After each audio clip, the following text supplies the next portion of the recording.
যে 20 তাৰিখে মই 8,000 টকা অৰুণোদয় দিম বুলি কৈছিলোঁ। 20 ফেব্ৰুৱাৰীত মই নিদিওঁ, 10 মাৰ্চত দিম, কিন্তু 8,000 টকাৰ জেগা 9,000 টকা দিম। এইটো আপোনাৰ মানে 10 মাৰ্চত প্ৰত্যেকবাৰে অৰুণোদয় পায়। 20 ফেব্ৰুৱাৰীত যদি দি দিওঁ, মহিলাসকলে আকৌ 10 মাৰ্চতো ভাবিব একো নাপাম। সেইকাৰণে একেলগে 10 মাৰ্চত দিম, 8,000 নিদিওঁ, 9,000 দিম। এইটো আপোনালোকে অলপ দি দিব। বাইদেউসকলে নহ'লে মোক এইটো সুধি আছিলে। প্ৰভাৱ কি আৰু মহিলাসকলে এনেও আমাক ভোট দিব। এই চিঞৰি থকা দেখা নাছিল নেকি তাৰ পৰা এতিয়া?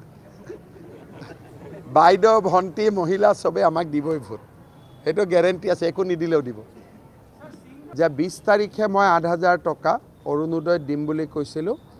20 ফেব্ৰুৱাৰীত মই নিদিওঁ, 10 মাৰ্চত দিম, কিন্তু 8,000 টকাৰ জেগা 9,000 টকা দিম। এইটো আপোনাৰ মানে 10 মাৰ্চত প্ৰত্যেকবাৰে অৰুণোদয় পায়। 20 ফেব্ৰুৱাৰীত যদি দি দিওঁ, মহিলাসকলে আকৌ 10 মাৰ্চতো ভাবিব একো নাপাম। সেইকাৰণে একেলগে 10 মাৰ্চত দিম, 8,000 নিদিওঁ, 9,000 দিম। এইটো আপোনালোকে অলপ দি দিব। বাইদেউসকলে নহ'লে মোক এইটো সুধি আছিলে।